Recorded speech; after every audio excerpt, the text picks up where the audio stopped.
Chinese app TikTok क्या भारत में फिर से शुरू होने वाला है? क्या टिकटॉक भारत में 5 साल के बाद फिर से वापस आ रहा है? क्योंकि साल 2020 में भारत और चीन के बीच में गलवान घाटी में जो सैन्य संघर्ष हुआ था, उसके बाद 20 सैनिक मारे गए थे, जिसके बाद भारत की सरकार ने बड़ा एक्शन लेते हुए चीन के तमाम ऐप को बंद कर दिया था। उन्हीं में से भारत में बेहद फेमस टिकटॉक भी था और टिकटॉक के बैन होने के बाद बड़ी संख्या में लोग जो कि सोशल मीडिया इन्फ्लुएंसर थे, वो घर बैठ गए थे। इस घटना के बाद दोनों देशों के बीच में तनाव बढ़ा, जिसके बाद भारत ने चीनी ऐप्स पर बैन लगा दिया और ये बैन 5 साल बाद फिर से खुल चुका है। ऐसी तमाम चर्चाएं सोशल मीडिया पर हो रही। दरअसल 5 साल पहले जून 2020 में प्रधानमंत्री नरेंद्र मोदी के नेतृत्व वाली केंद्र सरकार ने टिकटॉक समेत तमाम पॉपुलर चीनी ऐप्स पर बैन लगा दिया था। सरकार ने उस समय देश में SHAREit, Mi, video call, Club Factory, CamScanner समेत 59 चीनी ऐप पर बैन लगाया था। केंद्र ने टिकटॉक के साथ साथ अन्य ऐप्स पर बैन लगाते हुए ये कहा था कि ये राष्ट्रीय सुरक्षा और संप्रभुता के लिए खतरा है।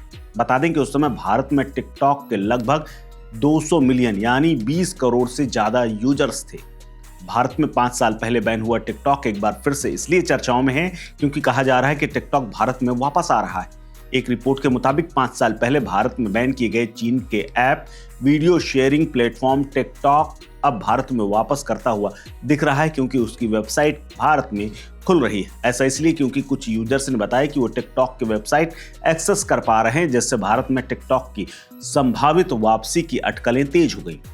हालांकि टिकटॉक ऐप अभी भी गूगल प्ले स्टोर और एप्पल स्टोर पर भारत में उपलब्ध नहीं। आपको बता दें कि सुरक्षा चिंताओं का हवाला देते हुए सरकार ने जून 2020 में भारत में टिकटॉक को बंद किया था, लेकिन अभी भी इसको चालू नहीं किया गया है, क्योंकि चर्चाएं जैसे ही शुरू हुई, वेबसाइट एक्टिव होने की बात कही गई, तो भारत सरकार की ओर से रिएक्शन भी सामने आ गया। हालांकि भारत में शॉर्ट वीडियो ऐप की वापसी पर टिकटॉक या उसकी मूल कंपनी बाइटडांस की ओर से कोई आधिकारिक पुष्टि नहीं की गई है, लेकिन वेबसाइट की वापसी से फैंस के बीच में उत्साह की लहर जरूर है।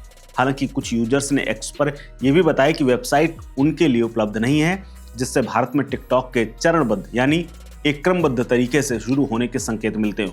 यूजर्स ने यह भी कहा कि कुछ सब पेज अभी भी उपलब्ध नहीं है। इसका मतलब है कि टिकटॉक की आधिकारिक तौर पर भारत में वापसी नहीं हुई है। इन ऐप्स के बारे में माना जा रहा है कि ये यूजर्स के डाटा को चोरी करके चीनी सरकार के साथ शेयर कर सकते हैं।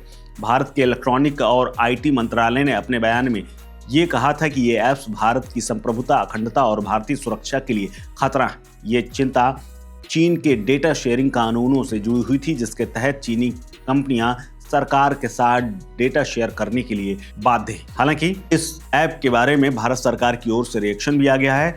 उन्होंने कहा है कि टिकटॉक भारत में फिर से वापस होने नहीं जा रहा है। ये सिर्फ अफवाहें हैं और इन पर ध्यान देने की कोई जरूरत नहीं है। हालांकि ये चर्चाएं इसलिए भी शुरू हुई हैं क्योंकि भारत धीरे धीरे चीन के साथ संपर्क में बढ़ा रहा है और प्रधानमंत्री नरेंद्र मोदी खुद चीन के दौरे पर जाने वाले हैं, और उससे पहले टिकटॉक को लेकर के चर्चा जो शुरू हुई है, वो इसकी सच्चाई क्या है ये आने वाले वक्त में पता चलेगा। लेकिन फिलहाल टिकटॉक बैन है और बैन ही रहेगा। इस खबर में फिलहाल इतना ही। अपडेट्स के लिए बने रहिए वन इंडिया हिंदी के साथ। नमस्कार। Subscribe to One India and never miss an update. Download the One India app now.